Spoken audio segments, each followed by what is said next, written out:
Hi everyone, it's Mrs. Wine. Welcome back to art class. Today we are going to be working with value and shading techniques. So the materials you will need is your value practice sheet, and you will also need a pencil. A mechanical pencil will not work very well because the lead is too thin and too fragile. You'll end up just breaking a lot of lead. So you either need a regular pencil, or if you have it, you can have an ebony pencil, which is really just a regular pencil with a much thicker, softer lead. So let's get started. The first thing we need to do is review some vocabulary. The word value means the lightness or darkness of a color or object. For us today, value simply means that we're going to be shading things light, medium, and dark. So to start with, on our value practice sheet, you should see that you have a light box, a medium box, and a dark box. Now, a couple of tips that I have for shading is when you're shading with a very light color, if you want the color or the value to be light, you want to use a very soft pressure with your pencil. I recommend sometimes you can even hold the pencil very lightly, and you just want to make sure that you are barely pressing with that pencil, trying to stay in the lines,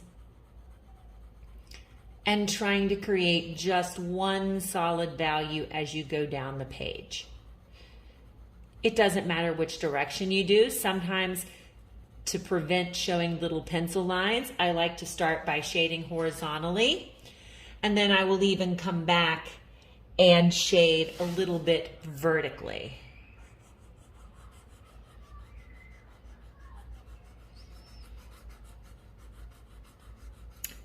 And another little trick, if you see that you still have a few little pencil lines and you want to make that box look nice and smooth, you could even take a paper towel, or you could take your finger and you could just smudge it a little bit and then go back and erase your edges. So you want to start with shading one box as lightly as you can possibly shade. Then I like to skip the middle box and go to the last box. For the last box, I'm going to be shading it with a very dark value. So it's essentially like I'm coloring that box in as dark as I can. So I'm going to be pressing with a nice hard pressure.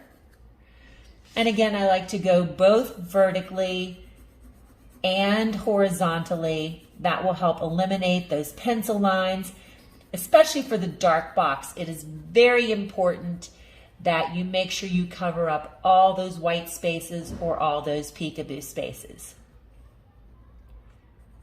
So now I have one box with a very light value, one box with a very dark value, and that means the one in the middle, I need to have a medium value. So for this one, I want to build up that medium value two ways.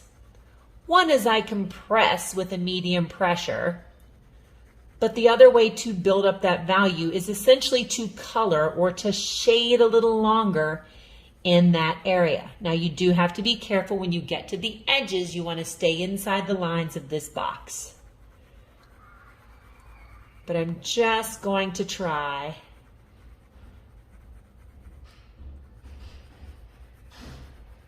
and again, if I have a few pencil lines that seem to be showing, I can always come back and I can take my finger or a paper towel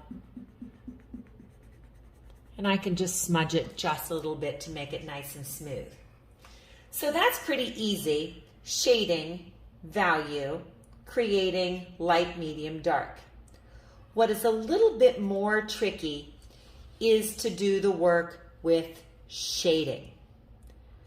So shading still has to do with the art element of value, but shading is a smooth change in value.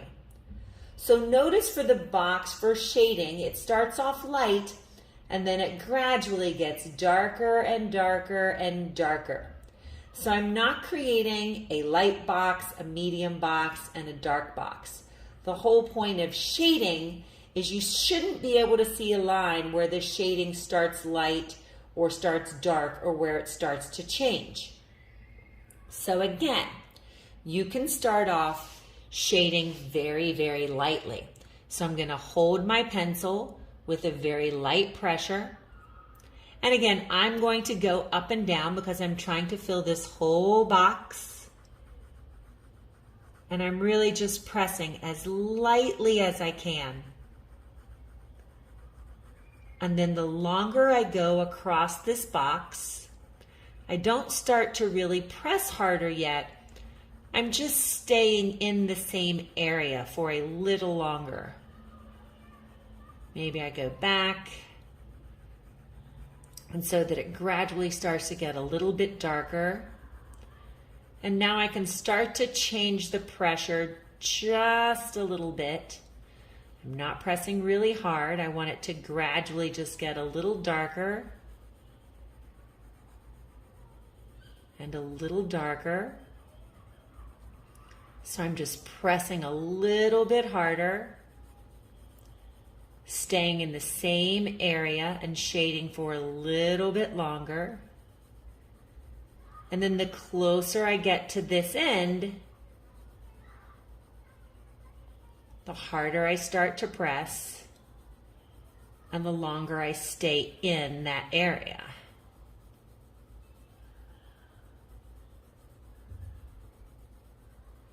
And sometimes as I'm going, I sort of look back and I'm like, oh, I can see a little line there. I got a little too dark.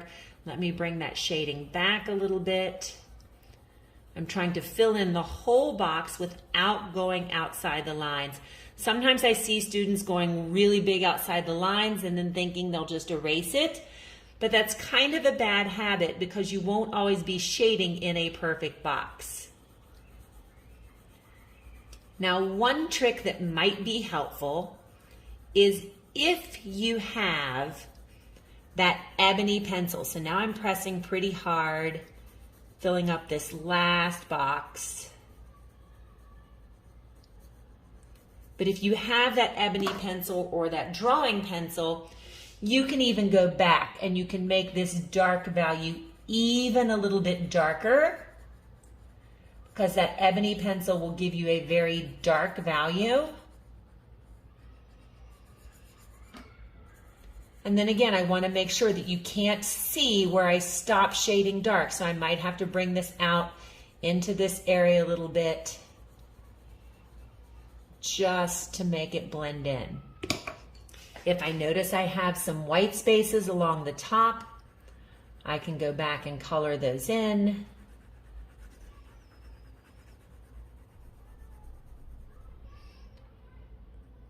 And when I am all the way finished, again, if I notice I need to do a little bit of blending, I can take just one finger, or I could take a paper towel, wrap it around my finger, and I might do just a little smudging to make sure that that area is blended in nice and smooth. And then I can come back with my eraser and clean that up. Also keep in mind, different artists have different techniques. Some artists like to start with the light end and shade to the darker end. Some artists like to start with the darker end and then shade till it gets lighter. Shading is a skill that can take a lot of practice. So if you don't feel successful this week after just one box, you could always get a blank sheet of paper or even a sheet of notebook paper and you could do extra practice. I hope you've enjoyed learning about value and shading. I can't wait to see your practice. This will certainly be helpful as we work towards our optical art techniques in our project. Have a great week, and as always, keep on creating.